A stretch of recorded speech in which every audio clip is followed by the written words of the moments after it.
23 kabanata. Tumingin si Pablo sa kanila at sinabi, Mga kapatid, namumuhay akong malinis ang budhi sa harap ng Diyos hanggang sa araw na ito.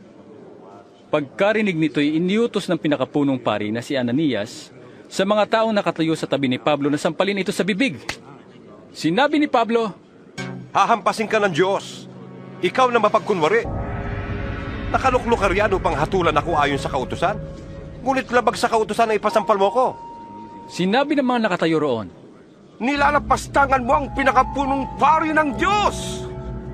Sumagot si Pablo, Mga kapatid, hindi ko alam na siya pala ang pinakapunong pari.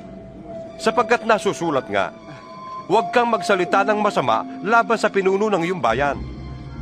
Nalaman ni Pablo na dooy may mga Saduseo at Pariseo, kaya't sinabi niya ng malakas sa Sanhedrin, Mga kapatid, ako'y Pariseo at anak ng mga Pariseo. At dahil sa pag-asa kong muling mabubuhay ang mga patay, kaya ako'y nililitis ngayon.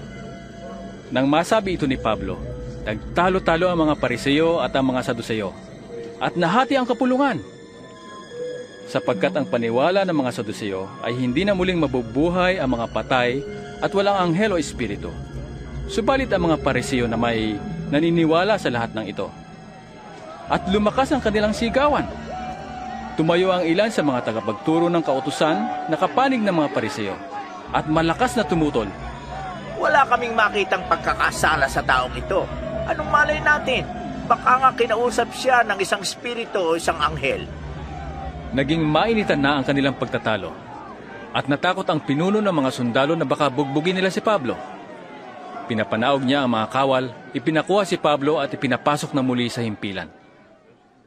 Kinagabihan, nagpakita ang Panginoon kay Pablo at sinabi sa kanya, Lakasan mo ang iyong loob. Nagpatotoo ka tungkol sa akin dito sa Jerusalem.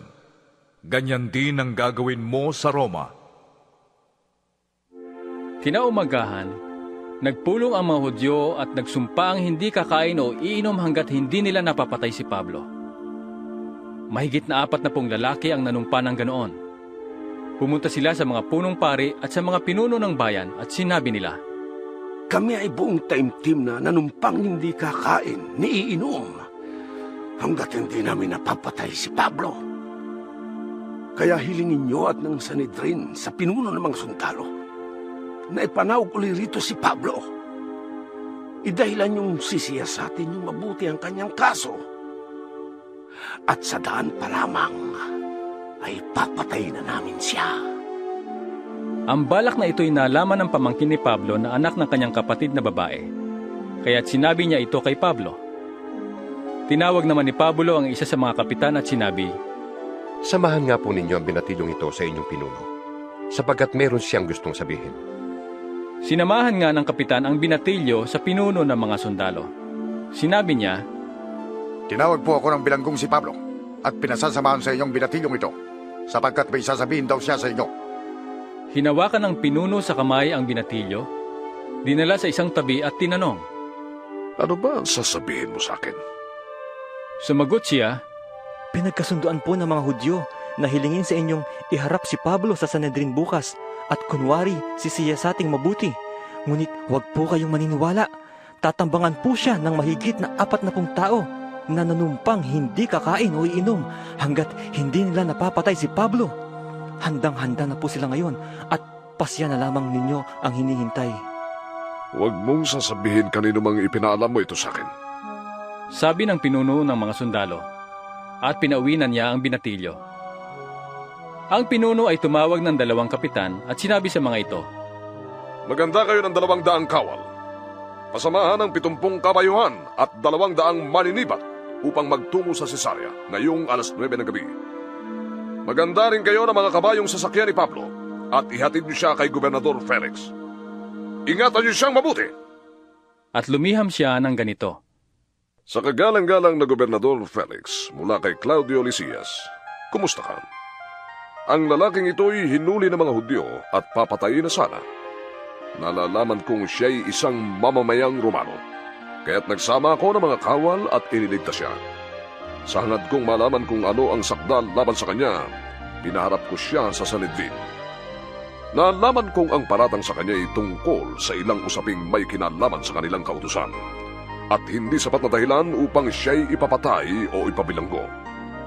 Nalaman ko ring siya'y pinagtatangkaang patayin ng mga Hudyo, kaya't agad ko siyang ipinadala sa inyo. Sinabi ko sa mga nagsasakdal na sa inyo sila magharap ng sumbong laban sa kanya.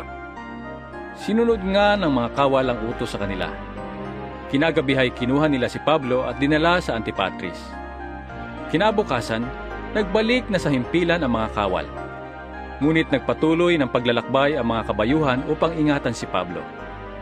Pagdating sa Cesarea, iniharap nila si Pablo sa gobernador at ibinigay ang sulat na dala nila.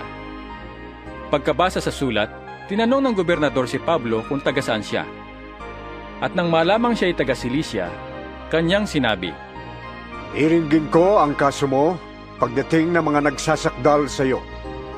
At pinabantayan niya si Pablo sa palasyo ni Herodes.